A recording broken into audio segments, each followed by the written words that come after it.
I'm the Speaker's Secretary of the Pont-y-pŵl Retired Men's Society, and I have to find a speaker practically every week. I like to provide speakers on all sorts of subjects. We do fraud, events that are going on locally.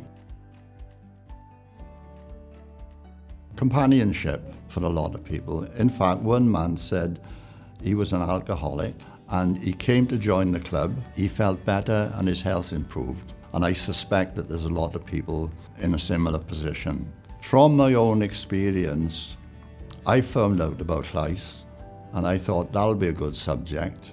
I'm thinking to myself, if all these fellas don't know about it, what about all the other organisations? Anybody who thinks that Llais can help them should get in touch with them and put their problems to them and ask them if they can give them assistance, because I'm sure that they'll be able to help them.